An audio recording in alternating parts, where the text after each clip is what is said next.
Welcome to Farhana's cooking world. Farhana's cooking ওয়ার্ল্ডের পক্ষ থেকে স্বাগত জানাচ্ছি। আমি আজকে আমার বাচ্চাকে সকালে যেভাবে নাস্তাটি দেই, সেই নাস্তাটি আমি আপনাদের সাথে আজকে শেয়ার করব। সেই রেসিপিটি, আমার বাচ্চার বয়স 2.5 বছর, যাদের বাচ্চার বয়স 6 মাস থেকে 2.5 বছর কিংবা 3 বছরের মধ্যে আছে, তারা এই রেসিপিটি সকালে করে দিতে পারেন। তো চলুন দেখি নেই রেসিপিটি করতে আমাদের প্রথমে যা যা লাগছে। রেসিপিটি করার জন্য প্রথমে আমাদের লাগছে চালের সুজি। এখানে চালের সুজি, যেটা চাল ভিজিয়ে ভাঙিয়ে গুঁড়া করে তারপর চুলায় টেলে করা হয়, সেই সুজিটা। তারপর লাগছে 1/2 চামচেরও কম পরিমাণ চিনি। আমার বাচ্চার যেহেতু 2 বছর প্লাস হয়ে গিয়েছে, তাই আমি চিনিটা দিচ্ছি। যাদের বাচ্চার 2 বছর প্লাস হয়নি তারা এটা স্কিপ করবেন। আর লাগছে লবণ, একটি ডিমের কুসুম, আর 1 কাপ পরিমাণ পানি। প্রথমেই আমরা 1 কাপ পরিমাণ পানি দেব। চুলার আঁচটি কিন্তু এই পর্যায়ে জ্বালাবেন না, চুলাটি বন্ধ রাখবেন। আমরা 1 কাপ পানি দিয়ে নেব। যেই পাত্রটিতে করবেন সেখানে 1 কাপ পানি দিয়ে নেবেন। সেটার মধ্যে ডিমের কুসুমটা দিয়ে ভালো মতো ফেটে নেব। দেখুন, ডিমের কুসুমটা কিন্তু আমি দিয়ে দিয়েছি। এখন ডিমটা আমরা ভালো মতো ফেটে নেব। একদম পানির সাথে ভালো মতো মিশিয়ে নিতে হবে, একদম লাগাতে থাকা যাবে না, তাহলে কিন্তু চুলার ভিতরে যখন আপনারা দেবেন সেটা কিন্তু জমে জমে উঠে যাবে, সুজিটার সাথে ভালো করে মিক্স হবে না। এটা ভালো মতো চুলা বন্ধ অবস্থায় মিশিয়ে নেবেন। চুলার আঁচ জ্বালিয়ে কিন্তু এটা করতে যাবেন না, তাহলে কিন্তু হবে না। ডিমের কুসুমটা দেওয়ার সাথে সাথে কিন্তু পানির সাথে ডিমের কুসুমটা মিক্স হয়ে জমে যাবে। তো চুলা বন্ধ অবস্থায় করতে হবে।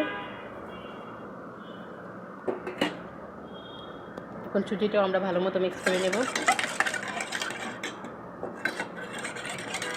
মিক্স করা হয়ে গেলে এখন আমরা চুলার আঁচটি ধরিয়ে দেব।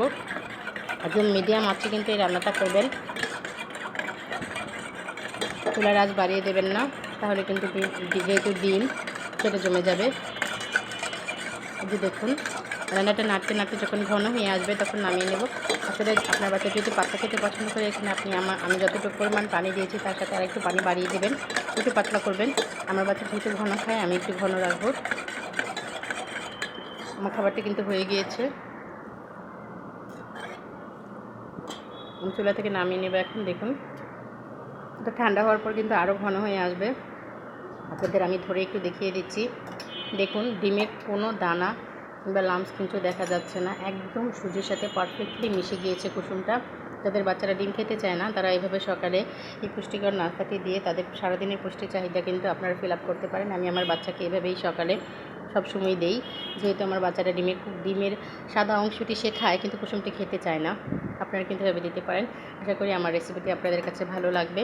যদি আমার এই রেসিপিটিতে আপনারা সামান্য পরিমাণে উপকৃত হন, তাহলে দয়া করে আমার চ্যানেলটি সাবস্ক্রাইব করে দেবেন, একটি লাইক করে দেবেন, একটি শেয়ার করে দেবেন এবং আপনার মূল্যবান মতামতটি কমেন্ট বক্সের মাধ্যমে আমাকে জানাবেন।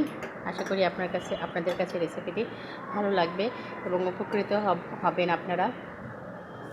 ধন্যবাদ আমার পাশে থাকার জন্য এবং আমার ভিডিওটি দেখার জন্য। আসসালামু আলাইকুম।